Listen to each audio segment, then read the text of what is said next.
Olha, a mentira é uma depravação. E depravação significa, entre outras coisas, falta de rigidez moral, de decoro. Eu digo isso em razão de estar se avizinhando uma data histórica que dissociados da verdade insistem, há anos, de chamar de golpe. O golpe de 31 de março, praticado por militares. Nessa afirmação, envolvendo a posição de militares, juntam outra depravação em torno do que se conhece por revolução. E explico. Primeiro, que nem o dia certo do movimento que inspirou a tomada de posição contra a tentativa de implantarem o comunismo do Brasil, os acusadores sabem. E me cabe corrigir esta falsidade, informando que não foi no dia 31 de março. A tentativa de agitar a intenção, depois de dias de bagunças no país, se deu em 1º de abril. No dia 31 de março, num planejamento de agitação, João Goulart e Leonel Brizola deixaram Brasília e se dirigiram para Porto Alegre, iniciando a tentativa de golpe de esquerda. No dia seguinte, 1º de abril, agitação que deram o nome de Campanha da Legalidade, segundo o movimento de resistência que os incipientes de hoje não sabem, ou se sabem, mentem. E teve como líderes não os militares. Não os militares, que ao longo dos anos são atingidos por espetadas de baixaria.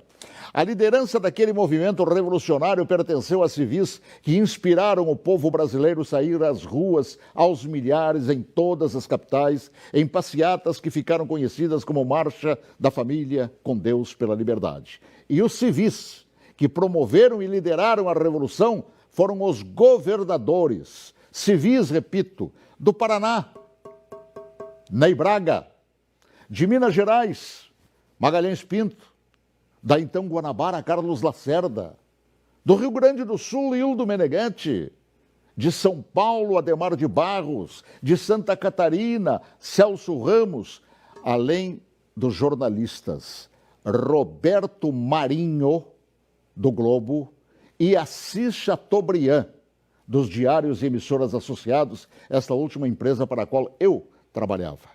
Os militares, diante da pressão desses líderes governamentais e pressão do povo nas ruas, é que, depois de Goulart e Brizola abandonarem tudo e fugirem para o Uruguai, é que, após um breve período de governo de Ranieri Mazzilli, o vice que foi empossado pelo Congresso, é que assumiram o comando da nação por ter o mesmo Congresso decretado vago o cargo de presidente. Ninguém tirou João Goulart de lá.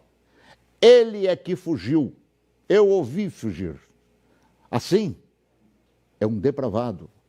Todo aquele que mente sobre o que chama de golpe, e que foram os militares que assim determinaram, pois golpe é o que queriam os sociopatas implantar.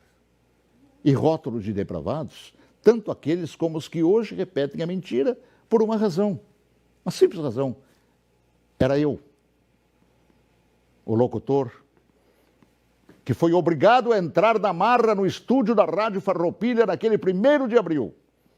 Conduzido por Goulart e por Brizola. Eu fui sequestrado e testemunha ocular da história, talvez, quem sabe, a última no Brasil, e ali ficado na cadeia de rádio chamada Cadeia da Legalidade. Eu fui nomeado oficialmente por Goulart e Brizola, lendo ofícios redigidos e patrulhados por um bando de agitadores.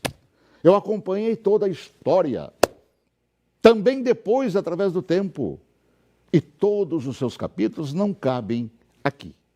Mas digo mais, todos os jornais brasileiros apoiaram os governadores civis, líderes daquele movimento, assim como apoiaram os militares depois que assumiram para botar ordem no país.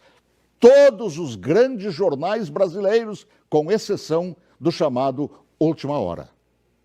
E os militares, após assumirem e resgatarem a ordem atropelada pelo comunismo, transformaram o Brasil Naquela época da 49ª economia do mundo, na 8ª economia do mundo.